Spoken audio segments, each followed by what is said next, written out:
Yes, I sing safety.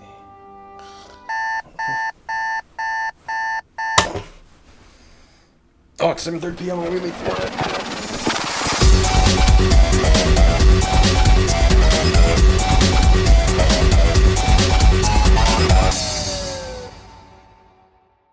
Welcome back, everybody. I'm RescueRandy, and this is my YouTube channel to focus on all things EMS. We're going to talk about working the overnight shift, what you need to know, pros and cons, and how you can survive it. Now, I've been working the overnight shift for the past 9 years, and I gotta tell you, it's a big change in your life. It's not something that you can take lightly. Probably best to do it only for a little while. Then again, I did it for 9 years. What do I know? So, what's so great about it? There's no traffic. There are no cars, no bikes, no people. You can just get from point A, get to point B, and not have to worry about it. That's the way it's supposed to be. You can actually drive to your jobs without having a problem. The patients, way less people. Way better than going to the office, going to the school, going to this public function thing where there's like 1,000 people eyeballing you. You're not going to all these public places that are generally open only during the day because obviously they're closed. So where are you gonna go? Generally, you're gonna be going to someone's home, nursing home, or a street job. I'm sure there's some other variations in there, but for the most part, that's what you're gonna be going to. Job types. You are gonna get the same job types, but there's gonna be less. You are gonna pick up certain types of jobs more often. You are gonna pick up more intoxes.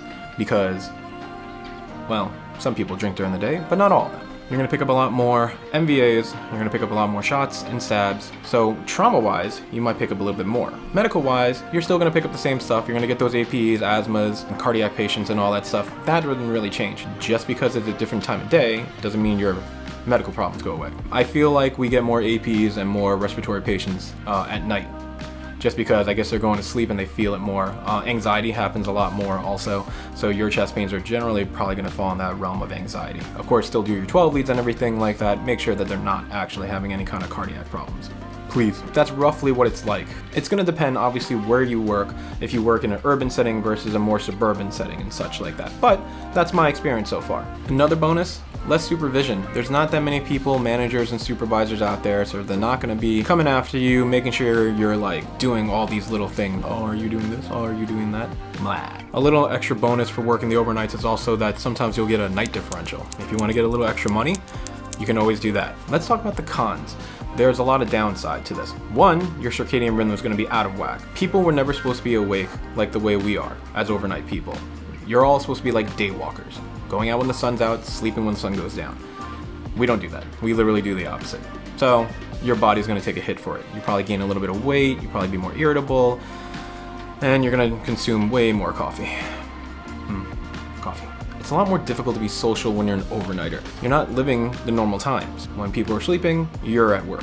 When people are out and about, you're sleeping. It's really difficult. On those off days when you're not at work, you have to find a way to kind of flip back into day life, and then just before you go back to work, you have to flip back into nightlife.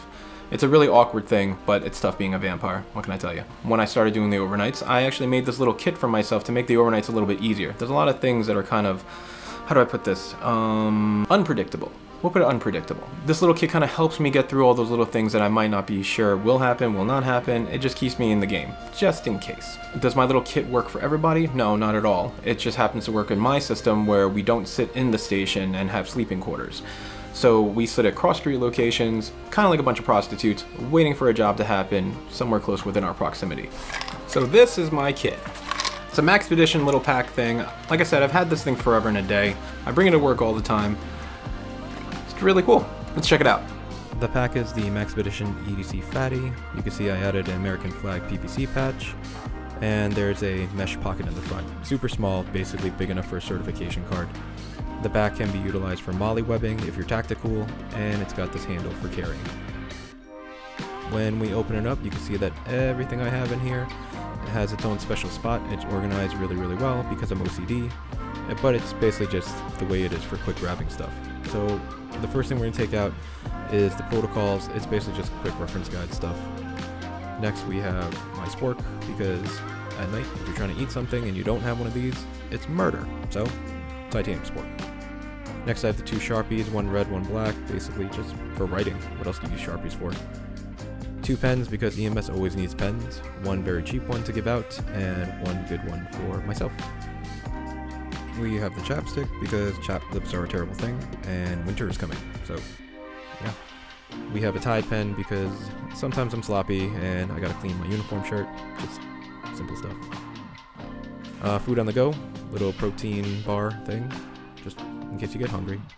Next are 2 USB cables, one for an iPhone and the other one is a micro USB cable.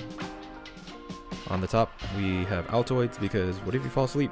You don't want stinky breath talking to a patient. The knife is made by CRKT and I believe it's called the Squid.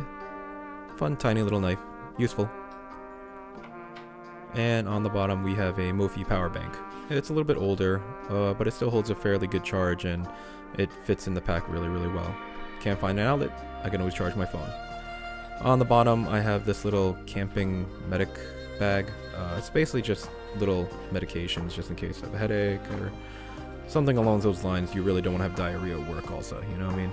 It's bad news. So keep that pack handy. On the top over here, just a little bandana just in case, I don't know, anything.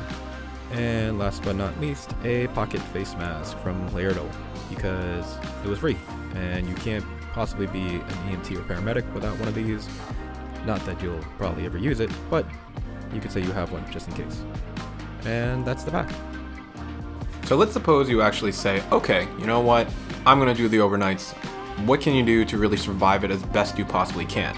First thing I would do is invest in some blackout curtains. It's hard enough to sleep in EMS as it is, but now trying to sleep during the day, that makes it even worse. So get some blackout curtains, make sure that your room can get as dark as possible so you can get the best sleep as possible. On top of that, you're gonna need some really good earbuds or headphones to block out the sound. You really got to try to maximize on whatever sleep you're allowed to get. Also, it's said that if you look at a screen with blue lights, like your phone, a tablet, your TV, it actually triggers something in your brain to keep you awake. So try to avoid that stuff for some time before you go to sleep. Obviously, caffeine, can't do that. Nicotine, stay away from that in general. And sometimes there's some sleep aids you can use like melatonin and such. I don't really subscribe to that, but I know people that use it. So it's an option out there as well. So in terms of communicating with your friends and family, you're probably going to want to just open up that line of communication, start that stuff early so they know that, you know, you're working the overnights now. It's going to be harder to get in contact with you. Having understanding people in your life is going to be really helpful. In terms of eating at night, you may want to start prepping your food or bringing better ingredients to the station if you cook at your station. It's fairly difficult to find good food in the middle of the night. No stores are really open, so unless you really like deli sandwiches, you're not really going to find too much to eat out there. How do you guys like the overnights? Write something down below, let me know how you guys feel about it, or maybe you used to work the overnights and now you're on the day tours again and you're just like, I love it, I can never go back to nights. Maybe you're like me, you like the overnight tours because you don't like people, you don't like traffic. Thanks all you death fighters. Again, my name is RescueRandy. Like and subscribe if you like the content I'm creating. Hit the bell notification if you want updates on new videos as I create them. Take care guys, stay safe.